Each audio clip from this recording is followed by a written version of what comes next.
Alara Whitmore froze in the dark corridor, her candle trembling in her hand, when she heard her own name spoken through the heavy oak door of the study. It was not the way a master spoke of a servant. It was not the way anyone spoke of a companion hired to sit with an old woman and read her letters aloud. The voice belonged to Julian Ashworth, the Duke of Fairholt, and it carried a heat she had never heard from him before. She should have walked on. She should have carried the tea tray back to the kitchen and forgotten she had ever passed this door at this hour. Instead, her feet stayed rooted to the cold stone floor, and she listened, though every instinct told her this was a mistake she could not undo. Inside the room, another man was speaking, his tone sharp and impatient. It was Lord Pemberton, the Duke's cousin, a man Alara had learned to avoid whenever possible. His voice rose as he pressed his point, something about debts and family obligation, and a betrothal that had already been arranged with a family of far greater standing than hers could ever hope to be. And then Julian's voice cut through his cousin's arguments like a blade. "I will marry no one but Alara Whitmore," he said. "Say what you like about duty. I have made my choice, and it is not the one you have made for me." Alara's candle nearly slipped from her fingers. Her heart pounded so loudly she was certain the two men inside the room would hear it through the door. For a moment she could not breathe. She had come to Fairholt Hall 8 months ago as nothing more than a hired companion to Lady Margaret, the Duke's aging aunt, a woman whose eyesight had failed and whose loneliness had grown with each passing year. Alara had no family name worth mentioning, no fortune, no connections that mattered in a house like this one. She was a woman who earned her bread by reading novels aloud and fetching shawls and nothing more, or so she had believed until this very moment. Pemberton's voice grew colder, more deliberate. "You cannot be serious, Julian. The girl is a companion. She has nothing. This is madness, and you know it as well as I do." "I have never been more certain of anything in my life," Julian answered, and there was no hesitation in his words at all. Alara did not wait to hear more. She turned on her heel, her slippers silent against the stone, and hurried down the corridor as fast as she dared without breaking into an outright run. Her thoughts spun wildly, refusing to settle on any single explanation that made sense. Surely she had misunderstood. Surely there was another Alara somewhere, some other name that only sounded like her own in the muffled space behind a heavy door. It could not be her. It could not be true. She reached her small room at the end of the servants' passage and shut the door behind her, pressing her back against it, as though the wood itself could keep the strange, impossible words from following her inside. Her candle guttered in the draught, throwing shadows that danced and stretched across the narrow walls. She set it down with shaking hands before it could fall and set the whole room alight. Sleep did not come easily that night. She lay awake staring at the low ceiling, turning the Duke's words over and over in her mind, until they lost all shape and meaning, the way a single word repeated too many times becomes only sound. She told herself it meant nothing. Men in his position said many things in anger, in frustration, in the heat of an argument with a cousin who pushed too hard. It was not a promise. It was not a vow meant for her ears at all, and she had no right to have heard it. By the time the first gray light crept through her window, she had convinced herself, or nearly convinced herself, that the wisest course was to behave as though the entire night had never happened. She would rise, dress, carry Lady Margaret her morning tea, and go about her duties exactly as she always had. She would not think of Julian Ashworth's voice, low and certain, saying her name as though it were something precious. It was a plan that lasted exactly as long as it took her to walk into the breakfast room and find the Duke already there, standing near the window with a cup of coffee untouched in his hand, watching the door as though he had been waiting for her. "Good morning, Miss Whitmore," he said, and there was something careful in the way he said it, something that told her he too had spent the night awake. "Good morning, Your Grace," she managed, keeping her eyes fixed somewhere near his shoulder rather than his face. She crossed to the sideboard and busied herself with the tea things, grateful for any task that gave her hands something to do and her eyes somewhere else to look. He did not leave. He lingered by the window a moment longer, then crossed the room, his boots quiet against the carpet, and stopped close enough that she could not pretend not to notice him. "You look as though you did not sleep," he said. "Neither did you, Your Grace," she answered, before she could stop herself, and immediately regretted the boldness of it. A companion did not comment on the sleeping habits of a duke. A companion kept her eyes down and her opinions to herself. To her surprise, he laughed, a short, low sound with little humor in it. "No," he admitted, "I did not." She busied herself pouring the tea, willing her hands to remain steady, willing her face to give nothing away. If he had noticed anything strange in her manner, he said nothing more of it, though she caught him watching her more than once as she moved about the room, and each time she felt the weight of his gaze like a hand pressed against her back. "Lady Margaret is expecting her tea," Alara said at last, gathering the tray with more haste than grace. "If you will excuse me, Your Grace." "Of course," he said, but as she reached the door his voice stopped her. "Miss Whitmore." She turned, the tray balanced carefully, her heart climbing into her throat. "Thank you," he said simply, and though the words were ordinary enough, the way he looked at her when he said them was not ordinary at all. It was steady and searching, as though he were trying to read something written in her expression that she had not meant to show him. She managed a small nod and fled the room before he could say anything more, before her own face could betray the truth that she had heard every word spoken behind that study door the night before. The morning passed in a blur of small tasks, each one a welcome distraction from the tangled thoughts that refused to leave her alone. She read to Lady Margaret from a novel about a young woman who inherited a fortune she never expected, and found herself unable to concentrate on a single sentence, her mind circling back again and again to the sound of Julian's voice through the study door. Lady Margaret, sharper than her failing eyes might suggest, noticed the distraction almost at once. "You are somewhere else entirely this morning, my dear," the old woman said, setting down her needlework with a small, knowing smile. "Is something troubling you?" "No, my lady," Alara said quickly, too quickly. "I am only tired. I did not sleep well."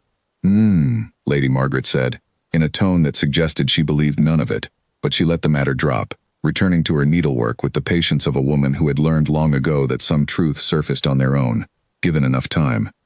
By midday, Alara had nearly convinced herself that she could carry on this way indefinitely, keeping her distance, keeping her silence, letting the strange night fade into something she could eventually dismiss as a trick of exhaustion and imagination. But then, crossing the garden path on her way back from the herb house with a basket of lavender for Lady Margaret's sachets, she came upon Lord Pemberton waiting near the hedge, as though he had been expecting her.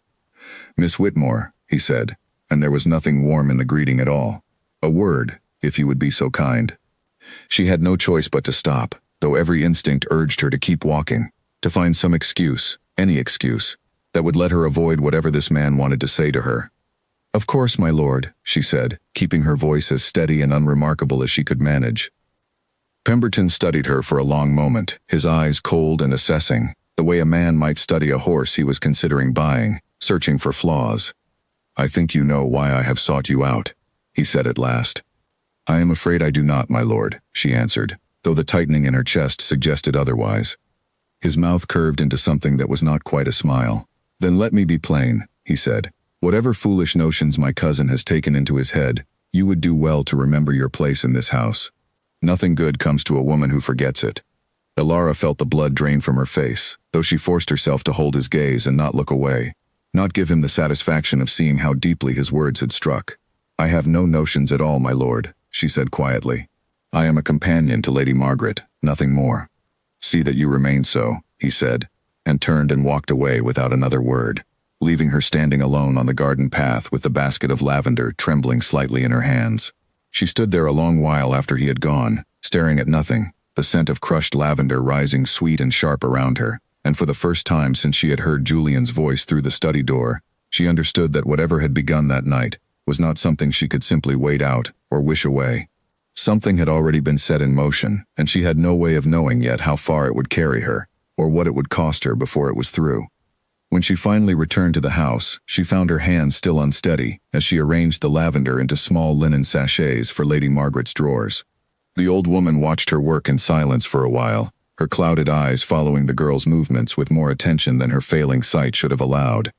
"You have gone pale, my dear," Lady Margaret said gently. "Did something happen in the garden?" Alara forced a small smile and shook her head. "Only the heat, my lady. It is warmer today than I expected." Lady Margaret did not press further, though her expression remained thoughtful, as though she were turning over some private suspicion of her own. Alara finished the sachets in silence and carried them to the dressing room, grateful for the excuse to leave the sitting room and gather herself away from watching eyes. That evening, she took her supper alone in her small room rather than joining the other servants in the kitchen, unwilling to risk conversation or questions she could not answer honestly. She sat by the narrow window as darkness settled over the grounds, watching the lamps being lit one by one in the windows of the great house, and found herself listening, without meaning to, for the sound of a study door opening somewhere far below. No sound came. The house settled into its usual quiet, and Alara sat alone with her thoughts, caught between the memory of Julian's voice swearing her name behind a closed door, and the cold warning Pemberton had delivered beneath the hedge, unable to tell which of the two frightened her more, or which would shape the days that were still to come. The days that followed settled into a strange rhythm, one Alara had never known before and did not know how to name. Julian Ashworth found reasons to seek her out that grew thinner and less convincing each time, until even Lady Margaret, half-blind as she was, began to raise an eyebrow whenever her nephew appeared in the sitting room for the third time in a single afternoon.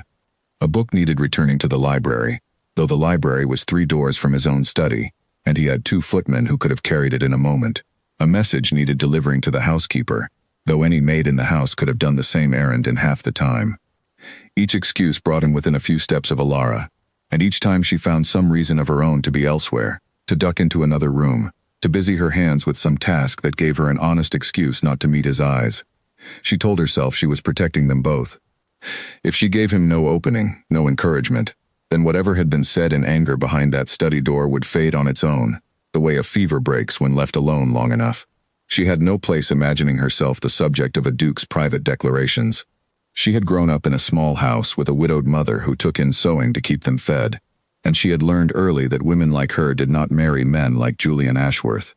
They served them tea, they read to their aunts, they kept their eyes down and their hearts guarded, and in return, they were allowed to keep their positions and their reputations intact.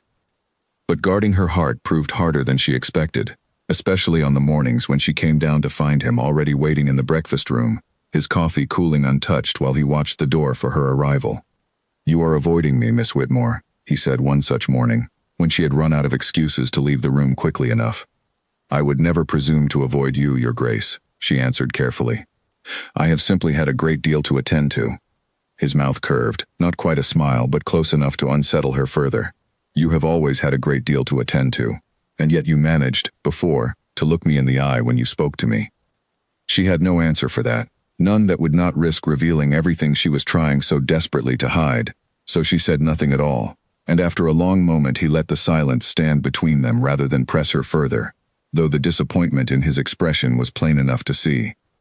It was Lord Pemberton, however, who watched her with the closest and coldest attention. Alara began to notice him everywhere she turned, in the corridor outside Lady Margaret's rooms, in the garden when she walked with her basket, near the stables when she carried messages between the house and the grooms. He never approached her directly again after that first warning beneath the hedge, but his presence alone was enough to remind her of what he had said, and what he was capable of saying to others if he decided she had become inconvenient. She confided in no one. There was no one to confide in. The other servants kept a respectful distance from a companion who dined with the family more often than not, and answered to Lady Margaret rather than the housekeeper, and Alara had never been given the chance to form the easy friendships that bound the kitchen maids and footmen together in their shared work. She was, in a strange way, as alone in that great house as she had ever been in her small childhood cottage, surrounded by people, and yet fundamentally apart from all of them. Lady Margaret, for her part, seemed to sense far more than she let on. One afternoon, as Alara read to her from a book of poetry, the old woman set down her needlework entirely and studied the younger woman's face with an attention that made Alara falter over the words on the page. "You have not been yourself these past days," Lady Margaret said. "Nor has my nephew, come to that. I am old, my dear, and my eyes have failed me, but my ears remain sharp enough, and my memory sharper still. Something has passed between the two of you." Alara's face burned, and she fixed her gaze firmly on the book in her lap. "I do not know what you mean, my lady." Lady Margaret made a small, knowing sound in her throat, somewhere between amusement and sympathy. "Perhaps you do not," she said.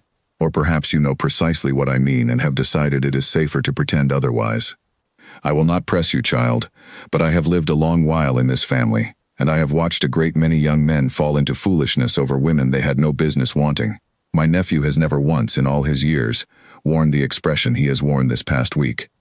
Alara said nothing, though her hands trembled slightly where they held the book, and Lady Margaret, apparently satisfied that she had planted whatever seed she intended, returned to her needlework and asked to hear the next poem.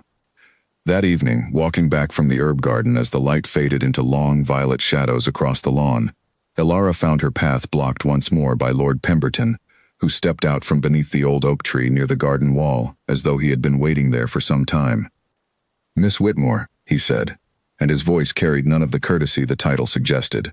I had hoped my earlier words would prove sufficient. It appears they did not. I have done nothing, my lord, she said, keeping her chin level though her heart raced beneath her calm exterior. I have kept my place exactly as you instructed. Pemberton studied her for a long moment, his expression unreadable in the fading light. Perhaps, he said finally, but my cousin has not kept his. He continues to seek you out, to watch you across every room he enters, to behave like a man who has already made a decision he has no right to make. And I begin to wonder, Miss Whitmore, whether you have encouraged this more than you claim. I have encouraged nothing, she said, her voice sharper now than she had intended, though she could not help it. I have done everything in my power to avoid his notice entirely. Then do more, Pemberton said, because I promise you this. The betrothal my cousin is meant to honor is not a matter of sentiment. It is a matter of debts, of obligations that stretch back 2 generations, of promises made by his own father that cannot simply be discarded because he has taken a fancy to his aunt's companion. If you will not remove yourself from his notice, I will remove you from this house entirely, and I will not be gentle about how it is done. There are stories that could be told about a young woman alone in a great house, stories that would ruin any hope you have of finding respectable work again, anywhere in this county or beyond it. Alara felt the blood drain from her face entirely now, her earlier composure cracking under the weight of his threat. You would lie about me, she said quietly, more statement than question. I would do what is necessary, Pemberton answered, and there was no cruelty in his tone, only a flat, terrible certainty that frightened her more than open anger would have. This family's future depends on that betrothal proceeding as planned. I will not allow a companion's pretty face to undo 2 generations of careful arrangement. Consider this your final warning, Miss Whitmore. I will not offer another. He turned and walked away, leaving her alone beneath the darkening oak tree, her basket forgotten at her feet, her mind racing through possibilities she had never before had cause to consider. She had no family of standing to protect her, no fortune to fall back upon, nothing but her own good name and her own hard-won position in this household, and Pemberton had just made clear exactly how easily both could be taken from her. She did not sleep well again that night, turning Pemberton's words over and over in the darkness, searching for some path forward that did not end in ruin. She thought of writing to her mother, of confessing everything and asking what she ought to do, but her mother had troubles enough of her own, a small income and failing health, and Alara could not bear to add this new burden to a woman who had already given up so much to raise her. By morning she had reached no conclusion at all, only a grim resolve to keep her distance from Julian more carefully than ever, to give Pemberton no fresh cause for his threats, and to hope, against every instinct that told her otherwise, that the danger gathering around her might yet pass before it broke.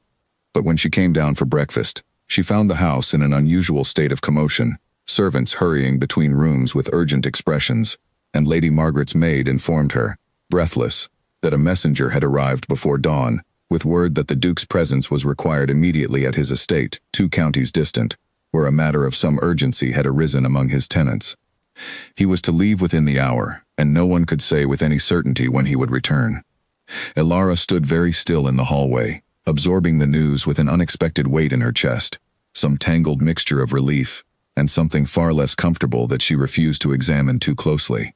Whatever danger Julian's presence had drawn toward her, at least now, for a little while, she would be free of it. But as she turned to make her way to Lady Margaret's rooms, she caught sight of Lord Pemberton standing near the front doors, watching the preparations for his cousin's departure with an expression of quiet, calculating satisfaction that told her the danger she had hoped might pass was, in truth, only just beginning. She went about her morning duties with a strange, hollow feeling settling in her chest, as though the house itself had changed shape overnight and she had not yet learned its new corners. She carried Lady Margaret her tea, arranged the morning's correspondence, and read aloud from the newspaper as she always did, though her mind kept drifting to the sound of carriage wheels somewhere beyond the windows, carrying Julian further away with every passing minute. You are distracted again, Lady Margaret observed, setting aside her embroidery hoop with a small sigh. I begin to think distraction has become your permanent condition, my dear. Forgive me, my lady, Alara said. I only heard that his grace has left rather suddenly. I hope nothing serious has happened among his tenants. Lady Margaret's clouded eyes studied her for a long moment before the old woman answered. My nephew does not leave suddenly for trivial matters, she said carefully. But I confess I find the timing curious. He has scarcely left this house in over a year, and now, within a week of behaving so strangely, He departs at dawn without so much as breakfast. There is more to this than tenant troubles, unless I am very much mistaken, and I am rarely mistaken about my own family." Alara said nothing, though she suspected, with a growing unease she could not shake, that Lady Margaret's instincts were sharper than anyone in the house gave her credit for. The days without Julian passed slowly at first, then began to blur together in a way that almost led Alara believe she might find some peace in his absence. She threw herself into her duties with renewed energy, spending long hours reading to Lady Margaret, helping arrange the household's correspondence, even taking on small tasks in the still room that were not strictly hers to manage, simply for the sake of keeping her hands and mind occupied. But Pemberton's presence did not fade with his cousin's departure. If anything, it grew more constant, more watchful. Alara began to notice small things that unsettled her further. Ledgers left open on tables she passed, conversations that fell suddenly silent when she entered a room, servants who would not quite meet her eye when she asked them simple questions about the household's business. She began to suspect that Pemberton was using his cousin's absence to lay some groundwork of his own, though she could not yet see its shape clearly enough to name it. One evening, nearly a week after Julian's departure, she was summoned unexpectedly to the housekeeper's office, a small formal room she had entered perhaps twice before in all her months at Fairholt Hall. Mrs. Ellery, the housekeeper, a stout woman with a kind face that had gone unusually grave, gestured for Alara to sit. "I have received instructions," Mrs. Ellery said, not quite meeting Alara's eyes, "that your duties are to be reduced, effective immediately. Lady Margaret's care is to be shared going forward with one of the upper housemaids, and you are to take on additional work in the linen stores instead." Alara sat very still, absorbing this with a slow, sinking understanding. "May I ask whose instructions these are, Mrs. Ellery?" The housekeeper hesitated, glancing briefly toward the closed door before answering in a lowered voice. "Lord Pemberton's," she admitted. "He has taken on the management of household affairs in his cousin's absence, and he has made his wishes on this matter quite clear. I am sorry, Miss Whitmore. I have no authority to countermand his instructions, whatever I might privately think of them." Alara understood then exactly what was happening. Pemberton could not yet force her from the house entirely, not without cause that would raise awkward questions when Julian returned. But he could make her position smaller, quieter, less visible, until the ground had shifted so gradually beneath her that by the time Julian came home, she would already be half erased from the household he had left behind. She thanked Mrs. Ellery, who looked genuinely troubled by the whole arrangement, and returned to her small room with a heaviness in her chest that she had not felt since her first difficult months after her father's death, when she and her mother had first learned what it meant to have no one in the world to rely upon but themselves. She sat by her narrow window long after the house had gone quiet, watching the stars gather over the dark shape of the garden, and allowed herself, for the first time since that night behind the study door, to imagine what might happen if Julian truly meant what he had sworn. It would mean scandal. It would mean whispers in every drawing room from here to London, questions about her family, her fortune, her fitness to stand beside a duke. It would mean, almost certainly, that Pemberton would not simply retreat and accept defeat, but would fight with every weapon he possessed to prevent it.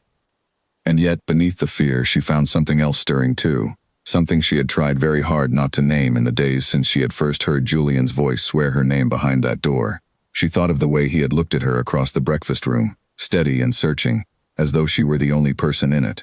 She thought of the low, certain way he had said thank you, as though gratitude alone could not carry the full weight of what he meant. She fell asleep, eventually, with no answers and no comfort beyond the small, stubborn hope that somehow, when Julian returned, matters might yet resolve themselves in her favor. But morning brought no relief. It brought instead a letter, delivered to her hand directly by a stable boy who would not say who had given it to him, containing only a single line in unfamiliar handwriting. "Leave Fairholt Hall before his grace returns, or face the consequences of remaining." Alara read the words 3 times before the meaning fully settled into her, cold and absolute, and understood, at last, that whatever quiet peace she had hoped might hold until Julian's return had already been shattered beyond repair. Alara stood in the doorway of her small room with the letter still in her hand, reading the words again as though repetition might soften their meaning. "Leave Fairholt Hall before his grace returns, or face the consequences of remaining." There was no signature, no mark to identify the sender, but she had no doubt at all who had written it, or who had paid the stable boy to deliver it without revealing his source.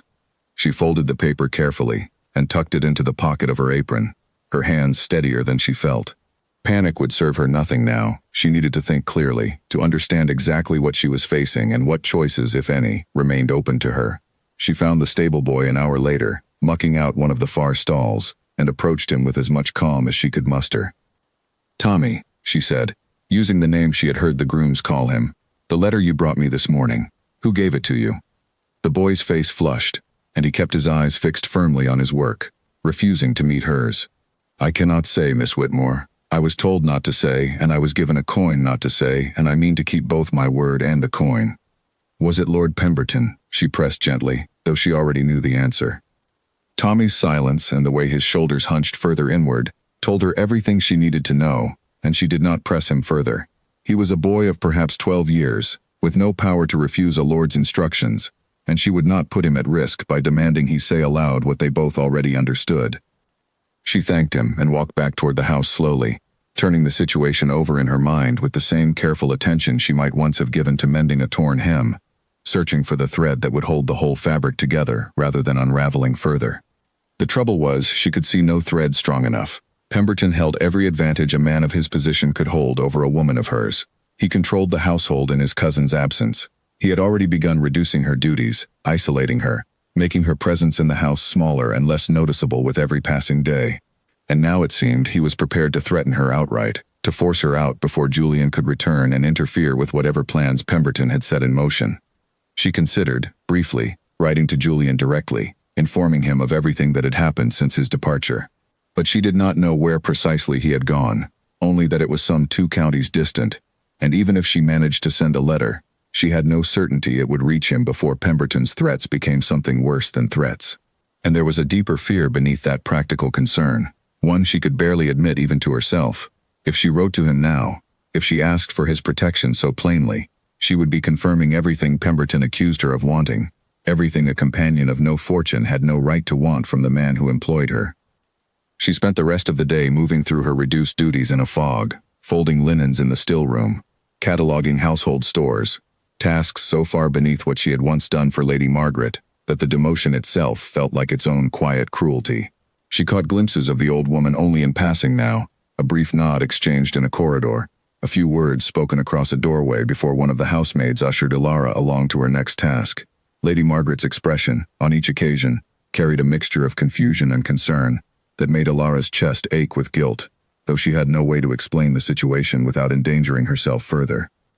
It was nearly evening when Mrs. Ellery found her in the linen stores and drew her aside with an expression of open worry that the housekeeper had not shown before. "Miss Whitmore," she said quietly, glancing over her shoulder to ensure they were not overheard, "I do not know what has passed between you and Lord Pemberton, and I do not ask you to tell me. But I have served this family for over 20 years, and I have never seen a member of it behave the way he has behaved this past week. He has been asking the other servants questions about you, about your habits, where you go in the evenings, who you speak with, whether you have ever received letters or visitors of your own. I thought you ought to know." Ilara felt a fresh chill settle over her. "Thank you, Mrs. Ellery," she said. "I appreciate you telling me." "Be careful, my dear," the housekeeper said, and there was real warmth in it, warmth Ilara had not expected and found unexpectedly steadying. "Whatever is happening, be careful." That night, unable to sleep, Ilara sat by her window once more, watching the darkness settle heavy and complete over the grounds, and forced herself to face the truth of her situation without flinching from it. Pemberton was building a case against her, gathering small details he could twist into something damning, preparing the ground so that whatever story he eventually told about her would seem plausible to anyone who heard it. He did not need proof of wrongdoing. He needed only suspicion, whispered in the right ears, repeated often enough that it hardened into accepted fact. And once that happened, no explanation she offered would matter. A companion accused of impropriety, of scheming her way into a duke's affections, of behavior unbecoming her position, would find every door in respectable society closed to her, regardless of the truth. She would lose not only her place at Fairholt Hall but any hope of finding similar work elsewhere, any hope of supporting herself or contributing to her mother's modest household. She would be, in every practical sense, ruined, and Julian's feelings for her, however sincere, would not be enough to undo that ruin. If anything, they would only confirm it in the eyes of everyone who mattered. She thought of her mother, alone in their small cottage with her failing health and her meager savings, and understood with sudden, painful clarity that she could not risk dragging that fragile security down as well. Whatever happened to her here, she needed to ensure it did not reach back to touch the one person who had always protected her. By the time the first gray light of dawn began to creep across the sky, Ilara had reached no comfortable conclusion, only a grim and growing certainty that she could not simply wait for Pemberton's threats to resolve themselves in her favor. He held every advantage. She held nothing but her own good name, and even that, she now understood, was not entirely safe in his hands. The next few days passed in a tense, watchful quiet. Ilara kept to her reduced duties, said as little as possible to anyone in the household, and tried to give Pemberton no fresh reason to act against her further. But she felt his attention on her constantly, a cold, assessing presence that seemed to follow her through every corridor and every room, waiting, she suspected, for some small misstep he could use against her. The confrontation, when it came, arrived without warning, in the early evening, as Ilara was returning from the still room with an armful of freshly laundered linens. Pemberton stepped out from a side passage directly into her path, close enough that she had to stop abruptly to avoid colliding with him. "Miss Whitmore," and his voice carried none of its usual cold patience now, something sharper and more urgent beneath it instead. "I understand my letter did not achieve its intended effect. You remain at Fairholt Hall, despite my clear instructions otherwise." "I have nowhere else to go, my lord," she said, holding the linens against her chest like a shield, though she knew it offered no real protection at all. "I have done nothing wrong. I cannot simply vanish because you have decided my presence is inconvenient." "Inconvenient," Pemberton repeated, and laughed, a short, humorless sound. "You have no idea the scale of what you have made inconvenient, Miss Whitmore. Do you understand what happens to a great house when its master abandons the arrangements made for its survival? Do you understand the debts my uncle left behind, the promises made to secure this family's future, the tenants and servants and dependents who rely on this estate remaining solvent? All of it hangs on a betrothal you have put at risk with nothing more than a pretty face and a well-timed presence in the right room at the right moment." "I never sought His Grace's attention," she said, her voice trembling now despite her efforts to keep it steady. "I never encouraged anything between us." "Perhaps not," Pemberton said, his tone dropping to something colder and more deliberate than before. "But intention matters little when the outcome is the same. My cousin has convinced himself he loves you. Whether you engineered that outcome or simply stumbled into it by accident changes nothing about the damage it threatens to cause. I will not allow it to stand, Miss Whitmore. I have given you every reasonable opportunity to remove yourself quietly, with your reputation intact. You have refused each one. I promise you now, there will not be another." "What will you do?" she asked, though some part of her already dreaded the answer. "By week's end," he said, "I will have gathered testimony enough from this household to make your position here entirely untenable, whether you choose to leave willingly or not. There are stories that write themselves quite easily, Miss Whitmore. When a young woman without family or fortune spends unusual amounts of time alone with a wealthy, unmarried man, I do not need them to be true. I need only that they be believed." He turned and walked away before she could summon any response, leaving her standing alone in the corridor with the linens still clutched against her chest, her whole body trembling now with a fear she could no longer suppress or rationalize away. She made her way back to her room in a daze, barely aware of the path her feet carried her along, and sat on the edge of her narrow bed staring at nothing for a long while, turning Pemberton's threat over and over until its full shape became clear to her. He did not intend merely to dismiss her from her position. He intended to destroy her name so thoroughly that no explanation, no defense, no eventual return by Julian could ever fully undo the damage. And he intended to do it within days, before Julian's business 2 counties distant could possibly conclude. She thought, with a fresh and desperate clarity, of every option available to her, and found each one narrower and more painful than the last. She could stay and fight, though she had no weapons to fight with, no family name to invoke, no allies within the household willing to risk Pemberton's wrath on her behalf. She could write to Julian and beg for his intervention, though she had no certainty her letter would reach him in time, and no certainty, even if it did, that his return would come quickly enough to stop whatever Pemberton had already set in motion. Or she could leave, quietly, before Pemberton's stories could take root and spread beyond recall, before her name became a byword for scandal in every drawing room between Fairholt Hall and London. She could vanish before the damage became permanent, taking with her at least the possibility of rebuilding her life somewhere Pemberton's reach could not follow. It was not a choice she wanted to make. It went against everything in her that longed to stay, to see whether Julian's sworn words behind that study door might yet prove true. to discover what might have grown between them if Pemberton had never intervened at all. But she thought again of her mother, of the fragile security she could not risk destroying, and understood, with a heaviness that settled deep into her chest, that leaving might be the only choice that protected everyone she cared for, even if it meant leaving behind the one thing she had never quite let herself admit she wanted most of all. She did not sleep that night either, but for the first time since Pemberton's warning beneath the oak tree, her sleeplessness carried a different quality, less panic and more resolve, as she began, in the quiet darkness of her small room, to plan exactly how and when she would disappear. The following morning, she rose before the rest of the household stirred and made her way to the small writing desk tucked into the corner of the servants' sitting room, the only place she could reliably find paper and ink without drawing attention to herself. She had remembered, in the long hours of the night, a distant cousin of her mother's, a woman named Charlotte Prescott, who had married a schoolmaster and moved to a quiet town some 4 days' journey to the north. They had exchanged letters perhaps twice in the past several years, nothing more than polite family news, but Charlotte had once mentioned, almost in passing, that the town's rectory was in want of a governess for the vicar's younger children. Elara wrote quickly, before her courage could fail her, explaining only that her circumstances at Fairholt Hall had changed unexpectedly, and that she found herself in need of a new position, without offering any further detail that might invite questions she could not safely answer.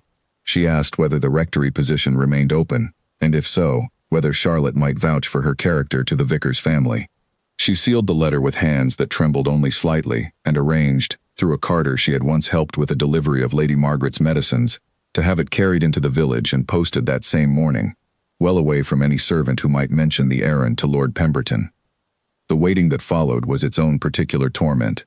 Each day she continued her reduced duties in the linen stores and the still room. Each day she felt Pemberton's cold attention following her through the corridors, and each day she wondered whether her letter had reached its destination, whether Charlotte would remember her kindly enough to help, whether any of it would matter if Pemberton's threatened stories spread before a reply could possibly arrive. Lady Margaret, still permitted only brief and infrequent visits with her former companion, seemed to sense that something had shifted further, something beyond the reduction in Elara's duties that had already troubled her. "You are planning something," the old woman said quietly, during one of the rare moments Elara was allowed to bring her afternoon tea. "I may be old and half-blind, my dear, but I have not lost the ability to read a face I have grown fond of these past months." Elara hesitated, torn between her instinct to protect the old woman from any knowledge that might implicate her, and a fierce, sudden longing to have just one person in this house know the truth of what she was facing. "I cannot say, my lady," she said finally, her voice unsteady. "Only that I may not be able to remain much longer, and that if I go, I would not wish you to think it was any fault of yours, or any lack of care on my part.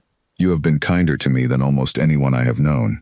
Lady Margaret's clouded eyes filled, unexpectedly, with tears, and she reached out with one thin, spotted hand to grasp Elara's wrist with surprising strength. "If this is my nephew Pemberton's doing," she said, her voice hardening in a way Elara had never heard from her before, "then I promise you, when Julian returns, he will hear every particular of it from my own lips, regardless of what has already come to pass. I am not so frail as everyone in this house seems to believe, and I have not lived this long without learning to recognize cruelty when it walks past my door disguised as family loyalty." Elara could not answer for the tightness in her throat, and simply pressed the old woman's hand gently before excusing herself, unable to bear the kindness a moment longer without breaking entirely. 4 days after she had sent her letter, a reply arrived, carried discreetly by the same carter, folded small enough to hide easily within her apron pocket. Charlotte's handwriting was warm and hurried, full of genuine welcome. The rectory position remained open, she wrote, and the vicar's family would be glad to receive a governess of good character on Charlotte's recommendation alone, with no further reference required beyond her word. Elara could come at once, if her circumstances required it, and would find a room and honest work waiting for her the moment she arrived. Reading those words, alone in her small room with the candle burned low, Elara felt something in her chest loosen for the first time in days, a fragile, uncertain relief, that at least she now had somewhere to go, some path forward that did not end in the ruin Pemberton had promised her.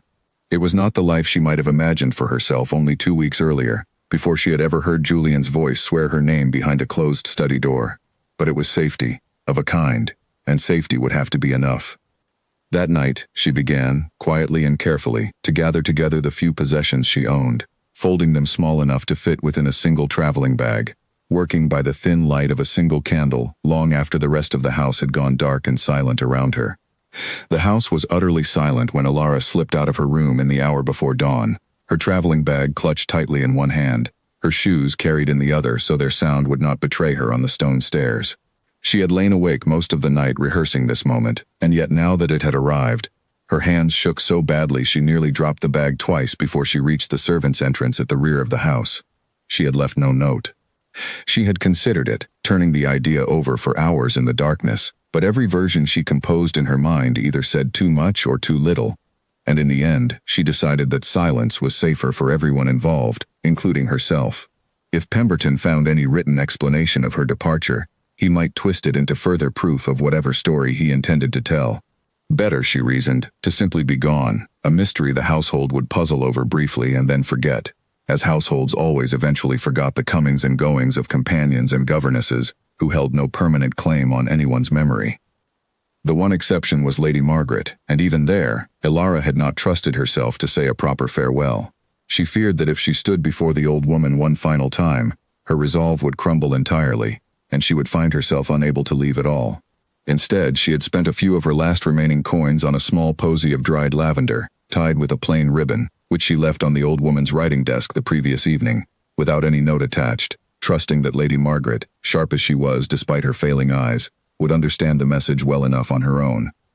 The carter who had carried her letters was waiting at the appointed spot beyond the garden wall, exactly as he had promised, his cart already loaded with crates of vegetables bound for the market 3 villages over, a route that would carry Alara safely away from Fairholt Hall before anyone in the house had even risen for breakfast. She climbed up beside him, tucking her skirts close, and did not look back at the great house rising dark and silent behind her, its windows still shuttered against the coming dawn, though every part of her ached with the effort of not looking. The journey north took the better part of 4 days, moving from the carter's vegetable cart to a mail coach, and finally to a smaller local cart that carried her the last stretch of road into the quiet town where Charlotte Prescott waited. Alara spent the long hours of travel with her thoughts circling endlessly between relief and grief, gratitude for the escape she had managed to arrange, and a deep, aching sorrow for everything she had left behind, unfinished and unresolved. She thought often of Julian, wondering whether he had yet returned to Fairholt Hall, wondering what he would think when he discovered her gone, whether he would understand the reasons behind it or simply believe, as Pemberton no doubt intended him to believe, that she had fled because his attentions had frightened or offended her. The thought of him believing that, of him thinking she had rejected the very feelings she had spent so many sleepless nights secretly returning, was almost harder to bear than the fear of Pemberton's threats had ever been. Back at Fairholt Hall, the household woke that morning to a quiet but growing confusion. Alara did not appear in the kitchen at her usual hour to collect Lady Margaret's breakfast tray, and when one of the housemaids was sent to check on her, she found the small room at the end of the servants' passage entirely empty, the narrow bed made with careful precision, no trace remaining of its occupant beyond the faint scent of lavender still lingering in the air. Word spread quickly through the house, as such things always did, whispered from maid to footman to cook, each retelling adding some new embellishment that had no basis in fact. She had run off with a soldier, one version claimed. She had been dismissed for theft, another insisted, though no one could say what had gone missing. Mrs. Ellery, hearing these rumors circulate through her kitchen, put a swift and firm end to each one, though she herself had no better explanation to offer in their place, only the private, unspoken suspicion that Lord Pemberton knew a great deal more about the girl's sudden departure than he was willing to admit. Lady Margaret received the news of Alara's disappearance in her sitting room, delivered hesitantly by a young housemaid who clearly feared the old woman's reaction. For a long moment, Lady Margaret said nothing at all, simply sitting very still with her hands folded in her lap, her clouded eyes fixed on some point beyond the window that only she could see. "Bring me the posy from my writing desk," she said finally, her voice steady, despite the tremor Alara's news had clearly caused beneath the surface. The housemaid retrieved the small bundle of dried lavender, still tied with its plain ribbon, and placed it gently in the old woman's outstretched hands. Lady Margaret held it for a long while, turning it slowly between her fingers, before speaking again, more to herself than to the girl waiting nervously beside her chair. She said goodbye, in her own way, Lady Margaret murmured. Frightened girl. Frightened, careful, kind girl. She would not have left without good reason, and I think I know precisely whose doing this is. She said nothing further to the housemaid, but that evening, When Lord Pemberton came to pay his customary brief visit before dinner, Lady Margaret received him with a coolness that startled him, her usual warmth toward her nephew's cousin, entirely absent from her greeting. "You seem troubled this evening, Aunt Margaret," Pemberton observed, seating himself across from her with the easy confidence of a man who suspected nothing. "I am troubled," she agreed, her voice deceptively mild. "My companion has vanished without a word, and I find myself wondering, Pemberton, whether you might know anything at all about the circumstances that drove her to such a desperate measure." Pemberton's expression did not change, though something flickered briefly behind his eyes, gone too quickly for the old woman's failing sight to catch clearly, though her sharp ears registered the slight hesitation before he answered. "I am afraid I know nothing of the matter, Aunt," he said smoothly. "Companions come and go. Perhaps she found a better position elsewhere and simply lacked the courtesy to give proper notice." "Perhaps," Lady Margaret said, though her tone made plain how little she believed it. "We shall see what my nephew makes of the matter, when he returns and hears the full account of everything that has happened in his absence." Pemberton's composure held through the remainder of the visit, though he left somewhat earlier than usual, and Lady Margaret, watching him go, felt a small, grim satisfaction settle over her, the quiet certainty of a woman who had lived long enough to recognize guilt hiding behind polite denial, and who intended to make absolutely certain her nephew learned the truth the moment he set foot back inside Fairholt Hall. Julian himself remained unaware of any of it, occupied 2 counties distant with a genuine crisis among his tenants, a flooded mill, and a dispute over grazing rights that had required his personal attention to resolve fairly and quickly. He worked long days in the saddle and longer evenings poring over ledgers and agreements, and though his thoughts turned often to Fairholt Hall, to Alara, to the conversation he intended to have with her the moment he returned, he had no way of knowing that the woman he had sworn to marry had already vanished from the house entirely, carried away by a threat he had not been present to prevent. It was not until his business finally concluded, nearly 10 days after his sudden departure, that Julian turned his horse's head back toward home, riding through the final stretch of road with an eagerness he had not felt in years, imagining the moment he would walk into the breakfast room and find Alara there, imagining, perhaps, that this time he would finally find the courage to say plainly everything he had only sworn in anger behind a closed door. He arrived at Fairholt Hall in the late afternoon, dust-covered and travel-worn, and was met at the door not by the quiet, orderly household he had left behind, but by a visibly shaken Lady Margaret, who gripped his arm the moment he crossed the threshold, with a strength that startled him. "Julian," she said, her voice trembling with an urgency he had never heard from her before, "you must listen to me at once. Alara is gone, and I fear your cousin Pemberton is entirely responsible for driving her away." For a moment, Julian simply stared at his aunt, the words failing to arrange themselves into anything he could properly understand. "Gone," he repeated, as though testing the shape of the word to see whether it might mean something other than what it plainly meant. "Gone where, Aunt Margaret? When?"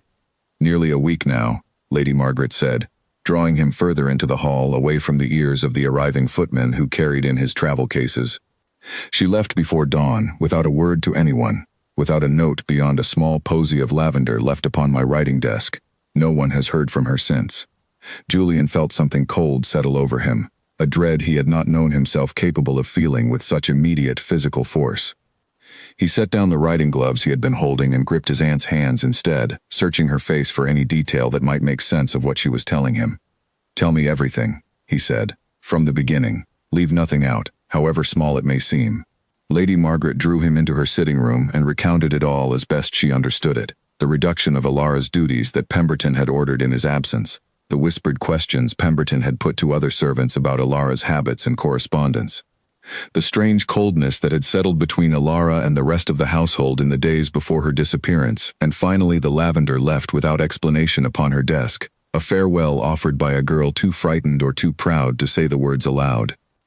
By the time his aunt finished speaking, Julian's hands had curled into fists at his sides, and a fury unlike anything he had felt in years was building steadily beneath his exhaustion from the long ride home. "Where is Pemberton now?" he asked, his voice dangerously quiet. "In the library, I believe," Lady Margaret said, though she caught his sleeve before he could stride from the room. "Julian, be careful. Whatever has happened, you will learn more from him with patience than with anger. He is not a man easily cornered into confession." Julian forced himself to take a slow breath, though the effort cost him visibly, and made his way to the library with his aunt's warning held uneasily alongside his rage. He found Pemberton seated comfortably near the fire, a glass of brandy in hand, and the casual ease of the scene only sharpened Julian's anger further. "Where is Alara Whitmore?" Julian said without preamble, closing the library door behind him with a deliberate, controlled quiet that somehow carried more menace than a slammed door would have. Pemberton set down his glass unhurriedly, his expression arranging itself into practiced surprise. "I have no idea, Julian. She left the household of her own accord, some days ago now. I understood she had found better prospects elsewhere." "Better prospects," Julian repeated, crossing the room until he stood directly before his cousin's chair. "My aunt tells me her duties were reduced under your instruction. My aunt tells me you questioned the servants about her private habits. My aunt tells me she vanished without a word to anyone, without so much as collecting wages owed to her. Does that sound to you like a woman who left of her own accord, Pemberton, or does it sound like a woman who was frightened into leaving?" Pemberton rose slowly from his chair, matching Julian's height, his own composure beginning to fray at the edges despite his evident effort to maintain it. "I did what was necessary to protect this family's future," he said, his voice hardening. "You were prepared to throw away a betrothal that secures our finances for the next generation, over a companion with no fortune and no family name worth mentioning. Someone had to think clearly, since you clearly could not." "So you admit it," Julian said, his voice low and dangerous now. "You drove her away. What did you say to her, Pemberton? What did you threaten her with?" "I told her the truth," Pemberton snapped, his careful composure finally cracking entirely, "that her continued presence here would ruin her reputation beyond repair, that I would ensure it if she did not remove herself quietly. I did what you should have done yourself, had you possessed the sense to see reason." Julian's fist connected with the edge of the nearby table hard enough to rattle the glasses upon it, though he stopped himself, with visible effort, from directing his fury at his cousin's person instead. "You threatened a woman who had no power to defend herself against you," he said, his voice shaking now with barely restrained rage. "You drove her from this house, from her position, from any security she had built for herself, because you decided her happiness mattered less than a debt owed by our uncle 2 generations past. I do not care what it costs this family, Pemberton. I will find her, and when I do, you will answer for every word you said to frighten her away." He did not wait for his cousin's response. He turned and strode from the library, already calling for his valet, already calculating which direction offered the most likely trail to follow, understanding with a fierce, desperate clarity that every day he had spent occupied with tenant disputes and flooded mills had been a day Alara spent alone, frightened, and driven further from the one place she might have found safety, had he only returned in time to offer it himself. Julian did not sleep that night. He spent the hours after his confrontation with Pemberton in his study, not the same room where he had once sworn Alara's name in anger, but the smaller estate office where the household's practical business was conducted, questioning every servant who might possess even the smallest fragment of information about her departure. Mrs. Ellery came first, wringing her hands as she recounted the reduction of Alara's duties, the instructions passed down from Pemberton himself, the general sense throughout the household that something had shifted badly wrong in the days before the young woman vanished. She offered little in the way of concrete detail, though her account confirmed everything Lady Margaret had already told him. It was a young housemaid named Susan Fairley who finally provided the piece Julian needed most. She had been reluctant at first, twisting her apron nervously between her fingers, clearly torn between loyalty to a young woman she had liked, and fear of what speaking honestly might cost her within a household still controlled, in practice, by Lord Pemberton's authority. "I saw them together, Your Grace," she admitted finally, once Julian had assured her repeatedly that nothing she said would bring her any harm. "In the garden, beneath the old oak tree near the wall. Twice, I think, though I only overheard part of what passed between them the second time. Lord Pemberton was threatening her, Your Grace, saying he would tell lies about her, ruin her name entirely, if she did not leave the house before you returned. I did not know what to do. I did not think it was my place to say anything." Julian felt the last of his doubt harden into absolute certainty. "You have done exactly right in telling me now, Susan," he said gently, though his voice still carried the strain of barely controlled fury beneath its calm surface. "Did you hear anything else? Any indication of where she might have gone, or who she might have turned to for help?" Susan shook her head regretfully. "Only that she seemed to have somewhere in mind already, Your Grace. I remember she seemed less frightened toward the end of that week than she had been at first, as though she had settled on some plan of her own. It was not much, but it was something, and Julian spent the following hours combing through every scrap of information available to him. He questioned the carter who regularly carried goods between Fairholt Hall and the neighboring villages, a man who, after some careful and generous persuasion, admitted to having carried a young woman matching Ilara's description away from the estate before dawn on the morning of her disappearance, and to having posted at least one letter for her in the days before that, addressed to a name he could not quite recall, though he believed it began with the letter C, and that the direction on the envelope had named a town somewhere to the north. Julian spent the remainder of that night and the better part of the following morning going through Lady Margaret's correspondence and Ilara's own small collection of belongings, left behind in her hastily vacated room, searching for any letter, any name, any clue that might narrow the search. It was Lady Margaret herself, going through her own old letters with the patient thoroughness of a woman determined to help however she could, who finally uncovered the answer. "Here," she said, holding out a letter with trembling hands, as Julian entered her sitting room late that morning, exhausted and unshaven from his sleepless search. "This is from several months past, before any of this began.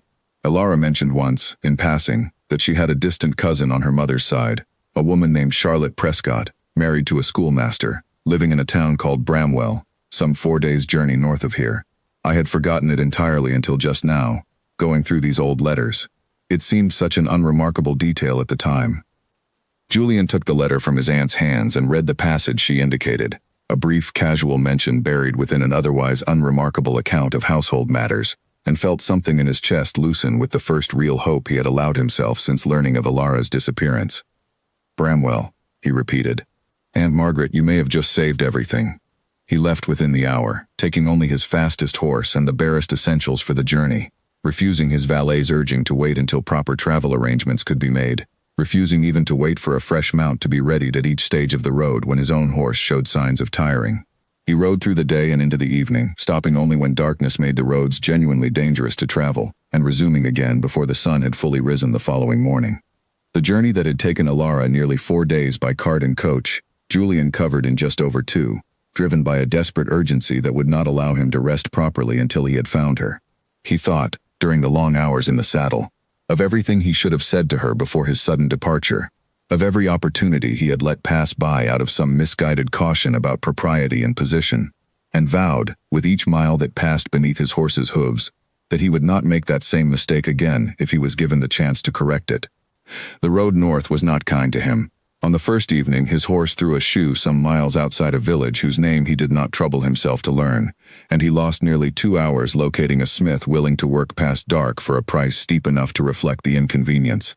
He pressed onward regardless, riding through a stretch of road so poorly maintained that his mount stumbled twice in the darkness, and only stopped, finally, when the animal's labored breathing convinced him that continuing further that night risked losing the horse entirely, and with it any hope of reaching Bramwell quickly at all. He allowed himself perhaps 4 hours of restless sleep at a wayside inn, waking well before dawn to resume the journey, his body aching from the unaccustomed hours in the saddle, and his mind circling endlessly through every possible outcome that awaited him at the end of the road. He imagined finding her safe and unharmed. He imagined finding that she had already moved on somewhere he could not follow, having heard nothing from him in the days since her flight, and concluded, reasonably enough, that whatever he had sworn behind that study door had meant nothing after all. He imagined, in his darkest moments along that long gray road, arriving too late to matter at all, and pushed his horse harder each time that particular fear rose up to torment him. There was one false turn along the way, a moment near the middle of the second day when a fellow traveler, questioned at a crossroads, insisted with great confidence that no town called Bramwell existed anywhere in the county, and directed Julian instead toward a village, some considerable distance in the wrong direction entirely.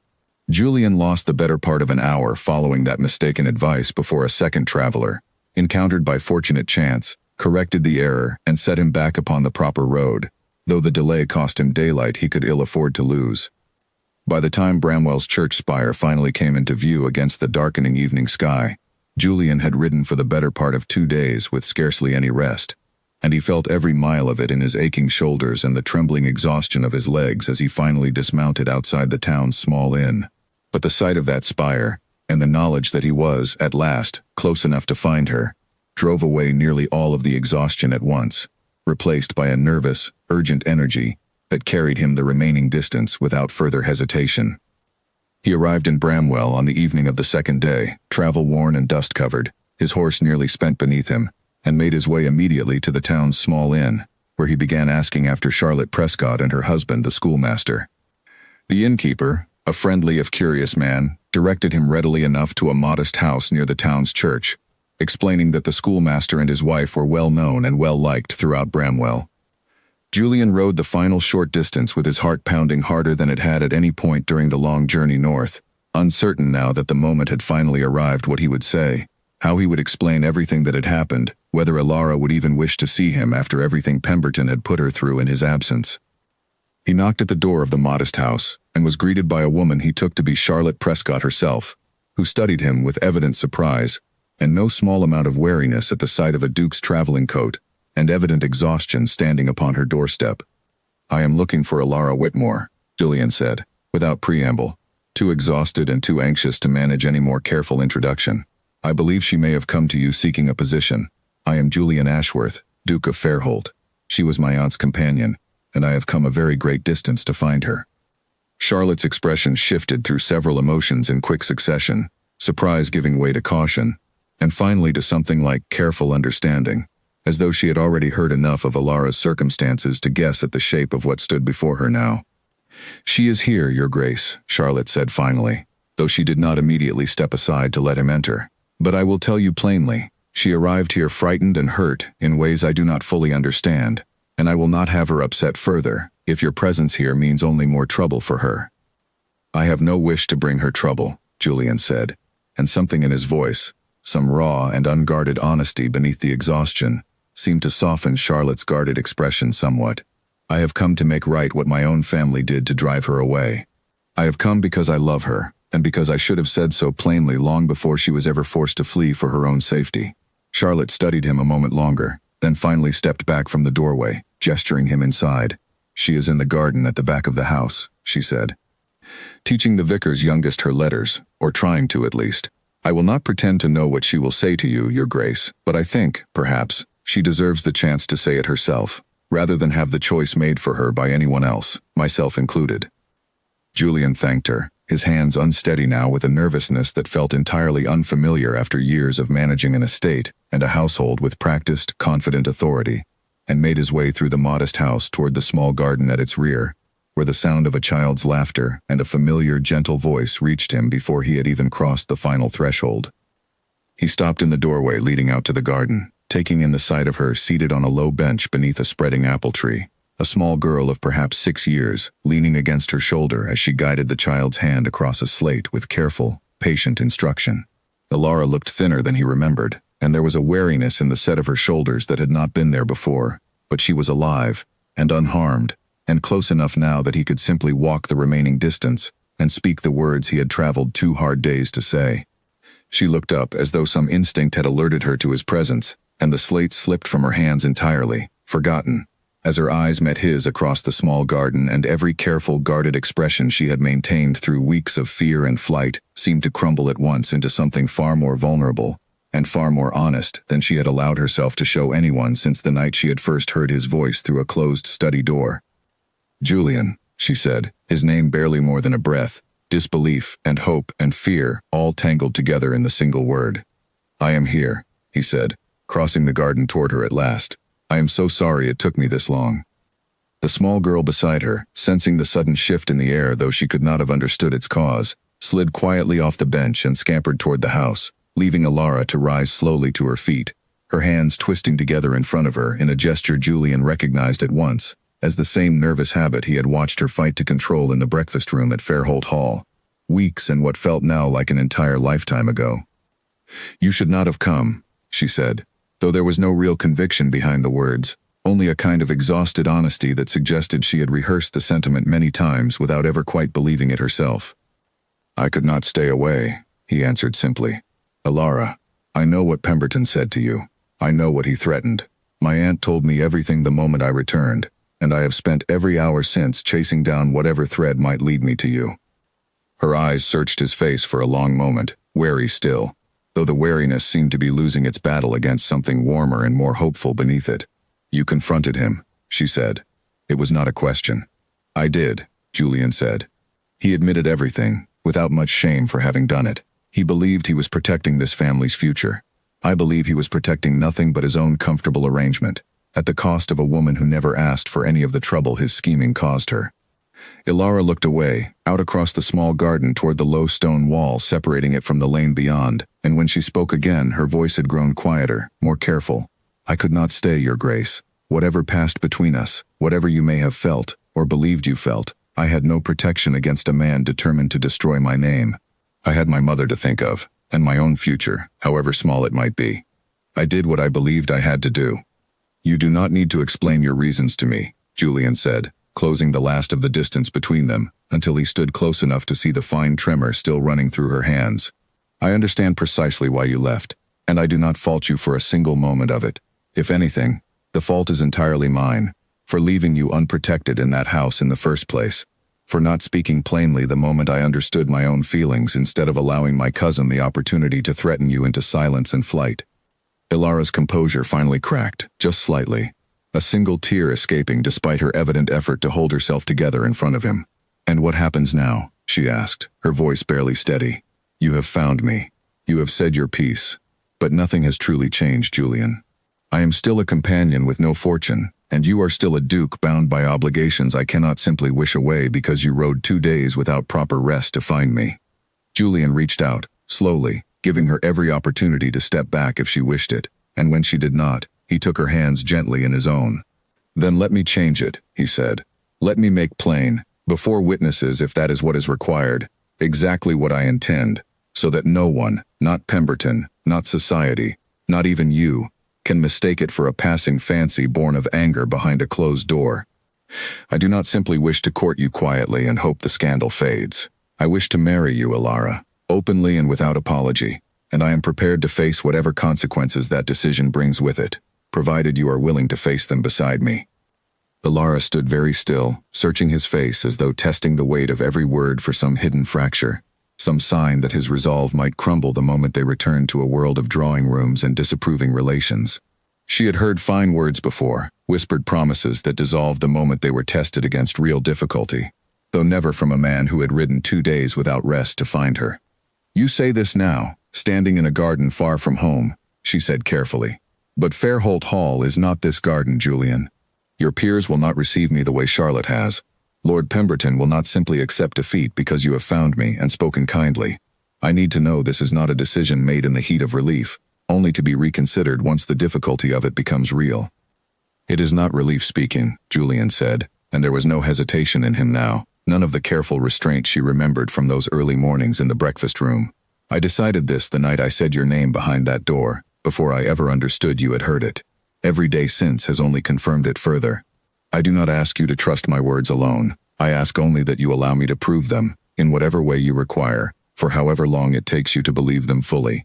She did not answer at once, but something in her shoulders eased, some tension she had carried since the night she first fled beneath the oak tree finally beginning, however cautiously, to loosen. She did not answer at once, and Julian did not press her, understanding that whatever trust had been broken by weeks of fear and flight could not be repaired by words alone, however sincerely meant. Instead, he simply stood with her in the small garden as the evening light faded slowly around them, holding her hands, allowing the silence between them to settle into something gentler than the tension that had preceded it.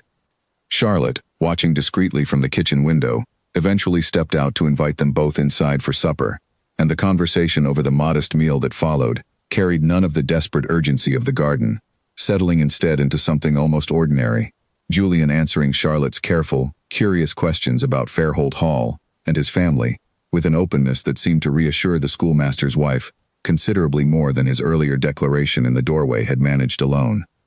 Ilara said little during the meal, watching Julian with an expression that shifted slowly, over the course of the evening, from wary uncertainty into something warmer, though she guarded it still, unwilling to surrender entirely to hope until she had seen proof enough to trust it fully. It was Charlotte's husband, the schoolmaster, a quiet and thoughtful man named William Prescott, who finally broached the practical question hanging unspoken over the entire evening. "And what precisely do you intend, Your Grace?" William asked, once the children had been put to bed and the adults sat together near the modest hearth. Forgive my bluntness, but Ilara arrived on our doorstep frightened and uncertain of her future. I would not see her hopes raised only to be disappointed again by circumstances beyond her control. Julian met the schoolmaster's steady gaze without flinching. "I intend to marry her," he said plainly.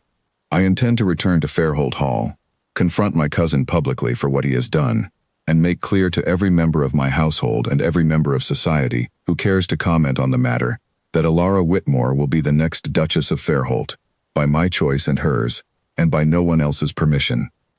William studied him a long moment, then nodded slowly, apparently satisfied by the certainty in Julian's voice. "Then I wish you both well," he said, "and I hope, Alara, that you will allow us the honor of attending, whenever the day arrives."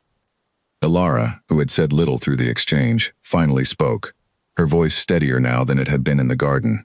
"I have not yet given my answer," she said, though there was the faint suggestion of a smile beginning at the corner of her mouth. "His Grace has only asked. He has not yet heard whether I intend to accept." Julian turned to her, something hopeful and unguarded breaking across his tired features for the first time since his arrival. "And what is your answer?" he asked quietly. "Ask me properly," she said, her smile growing more certain now, "and I will consider giving it." Julian did not hesitate. He rose from his chair, crossed the small distance between them, and knelt beside where she sat, taking her hands once more in his own, disregarding entirely the presence of Charlotte and William watching with evident delight from across the hearth. "Alara Whitmore," he said, his voice carrying none of the careful restraint he had maintained through so many mornings at Fairholt Hall, "I love you. I loved you before I understood the danger my own careless words would cause you, and I have loved you every difficult day since, through every mile of the road that brought me here to find you. I am asking you now, properly, before witnesses, to marry me, not out of obligation or rescue, but because I cannot imagine building any future that does not include you standing beside me in it. Will you do me the honor of becoming my wife?" Alara's eyes filled with tears she no longer tried to hide, and she nodded, her voice barely steady enough to form the words clearly. "Yes," she said. "Yes, Julian, I will marry you." The small room erupted into warmth, Charlotte rising immediately to embrace Alara, while William clapped Julian firmly on the shoulder, and for a little while the fear and danger of the previous weeks receded entirely, replaced by something closer to simple, uncomplicated joy. But Julian understood, even in the midst of that celebration, that the difficult work remained still ahead of them. A private promise exchanged in a schoolmaster's parlor, however heartfelt, would not by itself undo the damage Pemberton had already caused, nor guarantee the smooth reception Alara deserved when they returned to Fairholt Hall as an engaged couple, rather than a duke and his aunt's former companion. They remained in Bramwell only 2 additional days, long enough for Julian's horse to recover sufficiently for the return journey and for proper arrangements to be made for Alara's travel alongside him, this time with full propriety observed, Charlotte insisting on accompanying them as far as the county border, to ensure no wagging tongue could find fault with the arrangement.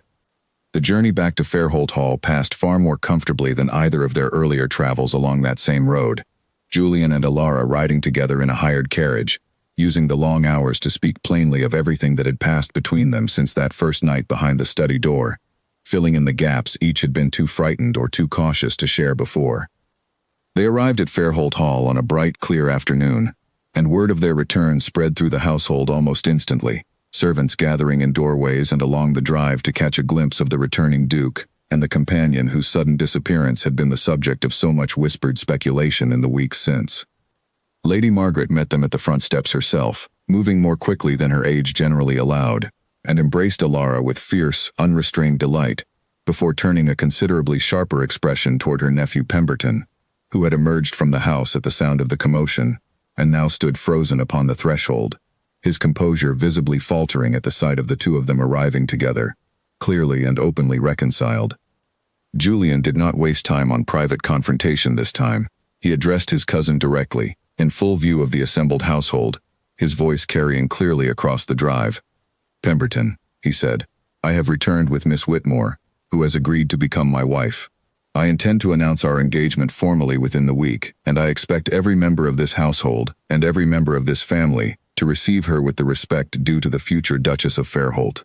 If you find yourself unable to offer that respect, you are welcome to remove yourself from this estate entirely, and I will not trouble myself further with whatever objections you may wish to raise about debts and arrangements made by a man 2 generations removed from either of us."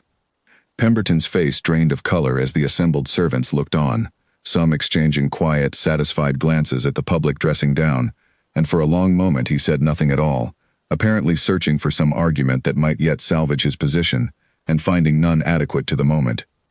"I acted only to protect this family," he said finally, though the words carried little conviction now. spoken as they were before an audience that had already heard, through whispered accounts over the preceding weeks, a rather different version of his motives. You acted to protect a betrothal that would have secured your own comfort at the expense of everyone else's happiness, Julian answered evenly. I will not pretend our family's finances require no attention, Pemberton, and I do not intend to abandon that responsibility entirely. But I will manage it my own way, honestly, and without threatening innocent women into fleeing their homes to accomplish it. You have a choice to make. Remain here and support this family honestly, or leave and manage your own affairs elsewhere. I will not offer that choice a second time. Pemberton looked, for a long moment, as though he might argue further, but something in the gathered crowd's expression, and something in his cousin's unwavering gaze, seemed finally to convince him that no argument remained available to him that would not simply deepen his own disgrace. He turned without another word and retreated into the house, and though he remained at Fairholt Hall for some weeks longer settling his own affairs, he troubled Ilara and Julian's engagement no further, eventually removing himself to a smaller property some distance away. His influence over the family's affairs permanently and thoroughly diminished. The weeks that followed passed in a whirlwind of preparation, the formal announcement of the engagement drawing considerably more attention across the county than Julian had anticipated, though far less scandal than Pemberton had once threatened. Lady Margaret, delighted beyond measure at the match, took personal charge of introducing Ilara properly to the family's wider social circle, using her own considerable standing to smooth over whatever awkwardness lingered among those inclined to judge a duke's choice of bride by fortune alone rather than character. Not every drawing room received the news warmly. There were whispers, as Ilara had feared there might be, questions raised about her family and her fortune, comments made behind closed fans at the occasional gathering where old habits of judgment proved difficult to overcome entirely. But with Julian standing openly and unashamedly beside her at every occasion, and Lady Margaret's fierce public support behind them both, the whispers gradually lost their power to wound, fading over time into the ordinary background noise of society's endless appetite for gossip about matters that, in the end, concerned no one but the two people directly involved. Ilara wrote to her mother the moment the engagement was settled, and though the letter she received in return carried the careful disbelief of a woman who had never imagined such a future for her only daughter, it carried, beneath that disbelief, a joy so profound that Ilara wept reading it, grateful beyond words that the very security she had once feared losing had instead grown far beyond anything she had imagined possible. In the months between the announcement and the wedding itself, Ilara found her place within Fairholt Hall shifting slowly and steadily, from the uncertain, half-hidden position of a companion who had once been threatened into vanishing, into something far more settled and secure. Lady Margaret insisted she take rooms in the family's wing of the house rather than the small chamber at the end of the servants' passage where she had once lived, and though Ilara felt the strangeness of the change keenly at first, she grew, week by week, into the comfort of it, learning to walk through the grand corridors of Fairholt Hall without the constant, watchful caution that had shadowed her every movement in the days before her flight. She spent long afternoons with Lady Margaret still, though their time together now carried none of the furtive brevity Pemberton had once forced upon them, and the old woman took evident delight in teaching her the particulars of managing a household as large and complex as Fairholt Hall would one day require of her, patiently explaining the running of the estate's finances, the management of tenants, the countless small responsibilities that came with the position she was preparing to assume. Julian, for his part, made a point of including her in every decision touching the estate's future, refusing entirely the old pattern of managing such matters privately, and presenting his wife only with conclusions already reached. They spent long evenings together in the study, the very room where he had once sworn her name in anger, going over ledgers and tenant agreements side by side, and Ilara found, to her own quiet surprise, that she had a genuine gift for untangling the sort of practical difficulties that had once seemed hopelessly beyond a companion's understanding. Word of Pemberton's diminished influence spread quietly through the county in the months that followed, and though a few of the more stubborn voices in society continued to murmur about the impropriety of a duke marrying so far beneath his station, those voices grew fewer and quieter as the wedding date approached, worn down gradually by Lady Margaret's unwavering public support, and by Julian's own evident, unashamed devotion, displayed openly at every gathering the couple attended together. Ilara's mother came to stay at Fairholt Hall for the final fortnight before the wedding, and the sight of her mother settled comfortably in a guest room finer than anything either of them had ever imagined possible, brought Ilara a satisfaction that went far beyond her own happiness, a sense that the fear and hardship of their earlier years together had finally, fully, been laid to rest. On the morning of their wedding, held in the small church at Fairholt village rather than the grander cathedral some had suggested, Ilara stood before the altar in a simple gown of pale blue, no jewels beyond a single strand of pearls that had belonged to Julian's mother, and watched him walk toward her with the same steady, certain expression she had first glimpsed across a breakfast room weeks and a lifetime ago. "Do you, Julian Ashworth, Duke of Fairholt, take this woman?" the vicar began, and Julian's answer came without a moment's hesitation, clear and unwavering enough that it carried to every corner of the small, crowded church. "I do," he said, "and I have, since the very first night I said her name behind a closed door, never for one moment doubted it." Ilara's own answer, when it came, carried the same quiet certainty, and as the small congregation rose in celebration around them, she understood, with a peace she had not known she was capable of feeling, that whatever had begun in fear and flight had finally, fully, arrived at exactly where it was always meant to lead, and that the frightened companion who had once vanished before sunrise to protect herself from ruin had found, in the end, not ruin at all, but the very future she had once believed entirely beyond her reach.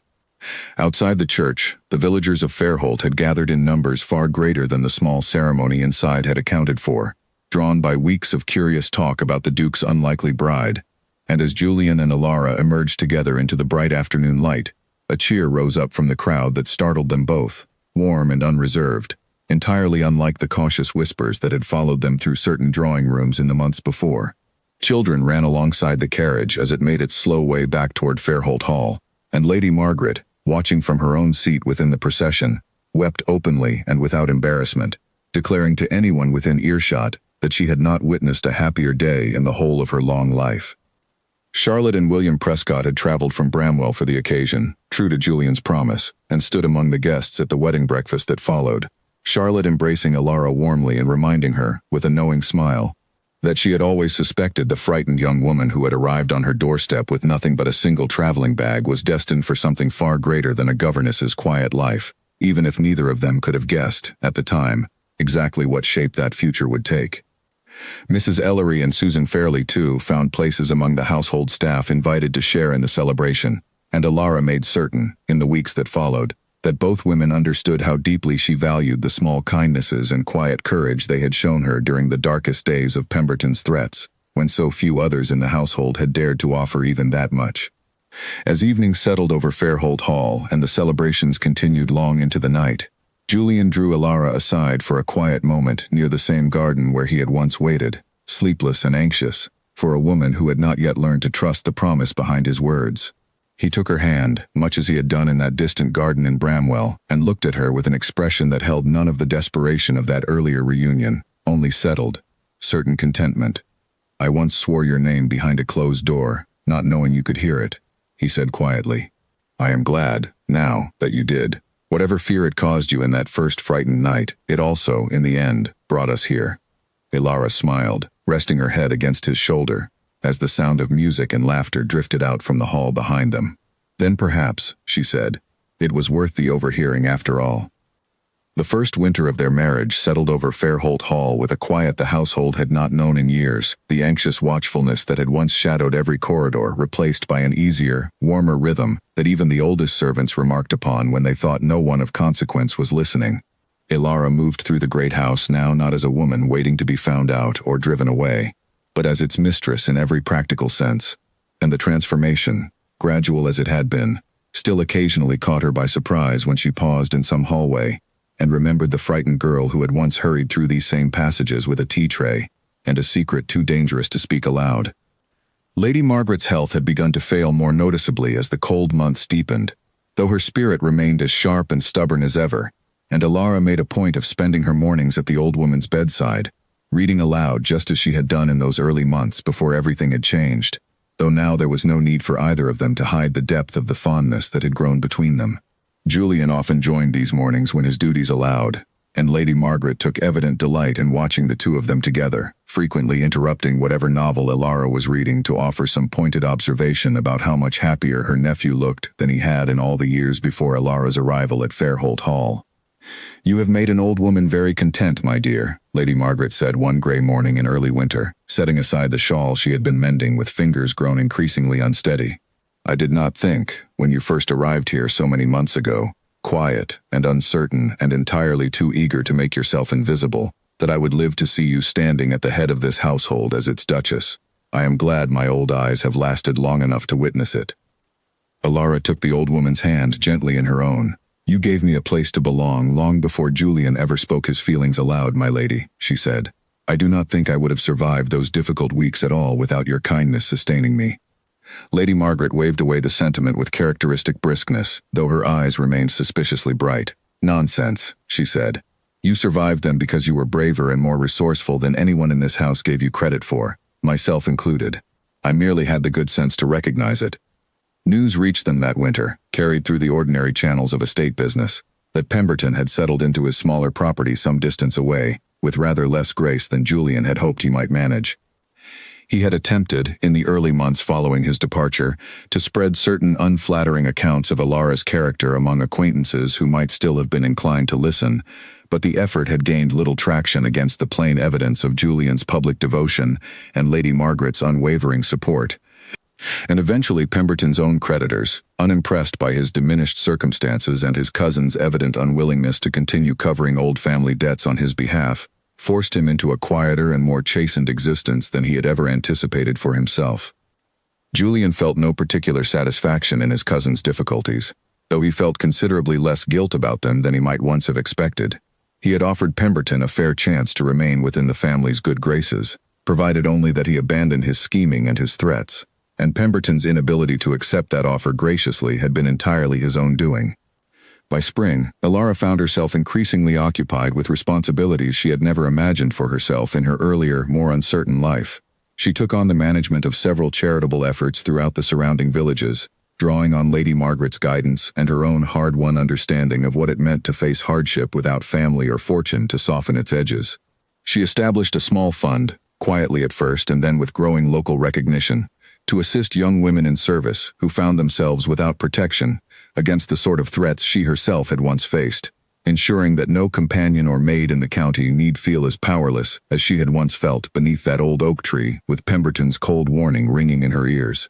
Word of her efforts spread gradually beyond Fairholt's borders, and though a few of society's more traditional voices still occasionally questioned the propriety of a duchess involving herself so directly in such practical matters, most found in Alara's quiet determination something genuinely admirable, a duchess who understood, in ways few of her predecessors ever had, the particular vulnerabilities faced by women without the protection of rank or fortune. Julian, watching his wife's growing confidence and evident purpose within their shared life, found himself continually struck by how thoroughly she had transformed not only her own circumstances, but the character of Fairholt Hall itself, which had grown, under her quiet influence, into a household known throughout the county for its fairness and generosity, rather than merely its wealth and standing. Their first child arrived the following autumn, a daughter with her mother's steady gray eyes and, Lady Margaret insisted with evident delight, her father's stubborn chin, and the old woman lived just long enough to hold the infant in her arms, before her own health finally gave way that winter, passing peacefully in her sleep with Alara and Julian both at her bedside, having spent her final months surrounded by exactly the family warmth she had helped bring into being. Alara grieved the loss deeply, having come to love Lady Margaret not merely as her employer's aunt, but as the closest thing to family she had found within Fairholt Hall's walls, and in the years that followed she made certain the old woman's memory was honored properly, establishing a small reading room in her name where the household's younger servants might borrow books freely, a quiet tribute to the woman who had first taught Alara that kindness and sharp intelligence could coexist within the same generous heart. Looking back, in later years, on everything that had unfolded from that single frightened night behind a closed study door, Alara often found herself marveling at how narrowly the whole of her happiness had once hung in the balance. Had she walked past that door without pausing? Had Pemberton's threats succeeded in driving her into permanent hiding before Julian could find her? Had any one of a dozen small chances along that difficult road turned out differently, she might have spent her whole life never knowing what had been waiting for her, just beyond her own fear, if only she had found the courage to trust it. But she had heard him, that night, swearing her name with a certainty she had not yet understood how to believe, and though the sunrise that followed had carried her far from Fairholt Hall and everything she thought she knew of her own future, it had also, in the end, carried her precisely toward the life she had never quite dared to imagine for herself, one built not on rescue or rank, but on a partnership earned through fear, faced honestly, and love proven, again and again, through every difficult mile of the road that had brought them, finally, home to each other. Their daughter grew quickly in the years that followed, a bright and curious child who came to know every corner of Fairholt Hall with none of the caution her mother had once carried through those same corridors, and Alara found a particular, quiet joy in watching her run freely through gardens and hallways that had once felt to her mother like a maze of hidden dangers and careful silences. A second child followed 2 years later, a son with his father's dark eyes and an early stubbornness that made Julian laugh and shake his head, remarking often that the boy had clearly inherited more of his aunt's temperament than either parents. Charlotte and William Prescott remained close correspondents through all of it, visiting Fairholt Hall each summer with their own growing family, and Alara never forgot the debt she owed the schoolmaster's wife, who had opened her door without hesitation to a frightened cousin she had met only twice in her life, asking nothing in return beyond honest work and honest character. When Charlotte's youngest daughter came of an age to consider her own future, Alara made certain the girl was offered every opportunity Fairholt Hall could provide, a small repayment for kindness that had once meant everything when Alara herself had nothing.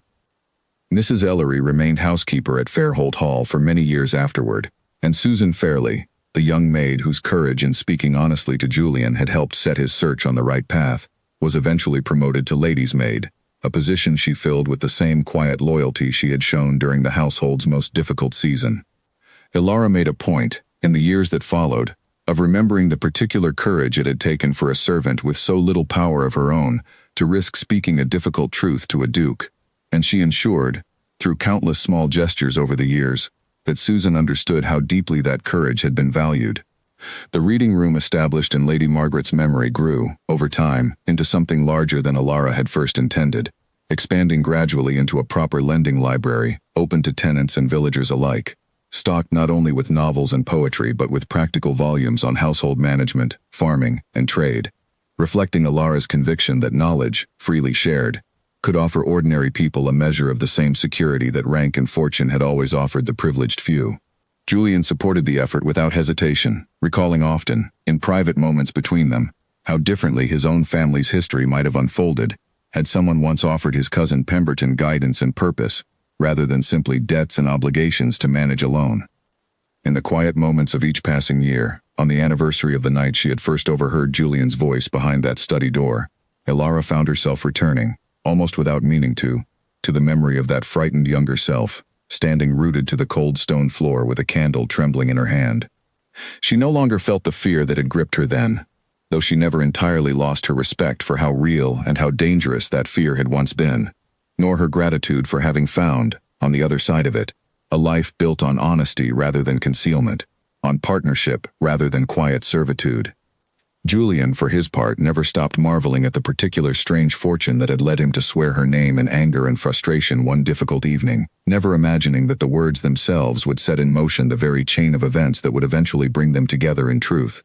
He often told their children, as they grew old enough to understand the story properly, that the most important promises a person could make were the ones spoken honestly, even when spoken imperfectly, even when overheard by accident through a closed and unsuspecting door, for it was often in those unguarded moments, rather than the carefully rehearsed ones, that the truest measure of a person's heart made itself known.